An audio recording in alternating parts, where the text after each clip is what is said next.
Tumori dojke predstavljaju trodimenzionalne strukture koje su prisutne u dojkama i koje po svojim karakteristikama odstupaju od regularnog plana građe organa iz kog su proistekle.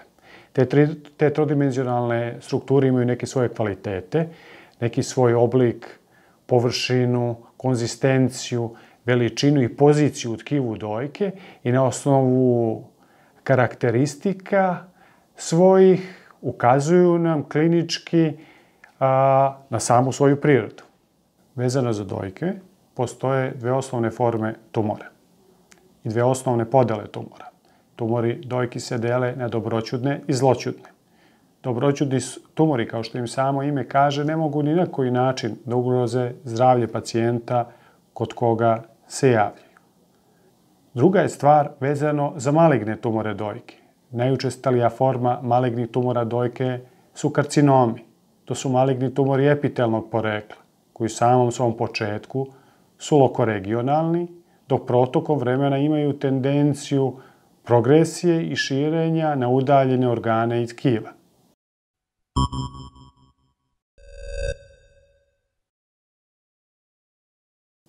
Postoje dve grupe rizikofaktora. Rizikofaktori na koje ne možemo nikako uticati, koji su predodređeni, poput starosne dobi. Karcinom dojke je najučestaliji u starosnoj dobi preko 50 godina. 80% svih obolelih od raka dojke je starije od 50 godina.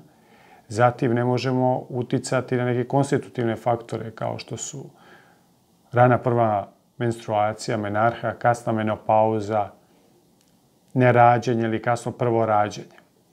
Ne možemo uticati na bolesti koje se javljaju u ličnoj anamnezi poput pojave dobroćudnih tumora. Sve su to faktori koji povećavaju relativni rizik od oboljevanja od raka dojke.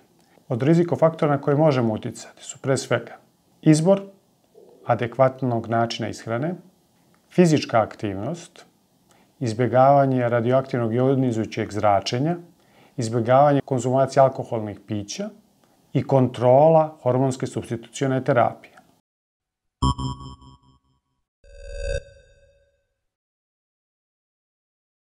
Dijagnostika tumora dojki predstavlja sekvencu pažljivo izabranih i jasno definisanih procedura.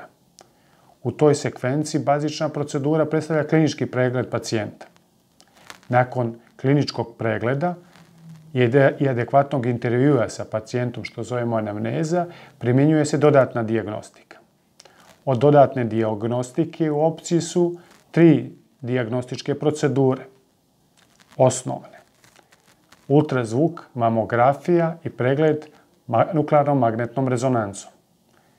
Mamografski pregled predstavlja zlatni dijagnostički standard u dijagnostici karcinoma dojki. Kod mlađe populacione grupe ovu ulogu ima ultrazvučni pregled. Ultrazvučnim pregledom se dijagnostikuju promene u dojkama kod osoba koje su mlađe od 40 godina.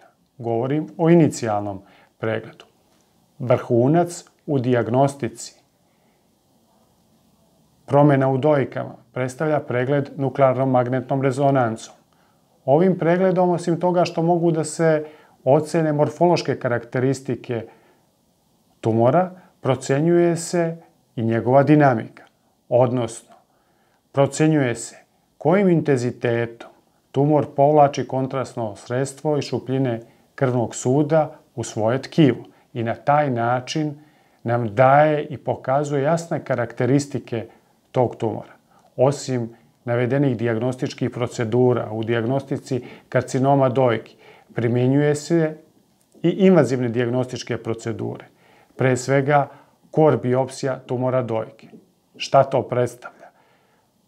To predstavlja uzimanje uzoraka ili cilindara tumorskog tkiva pod kontrolom ultrazvuka, mamomata ili magneta radi histopatološke verifikacije bolesti.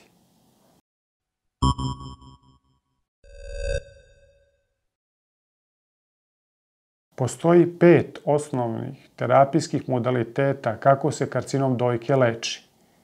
Karcinom dojke se leči hiruški, radioterapijski, medikalno-onkološki, aplikacijom savremenih bioloških lekova i antihormonski.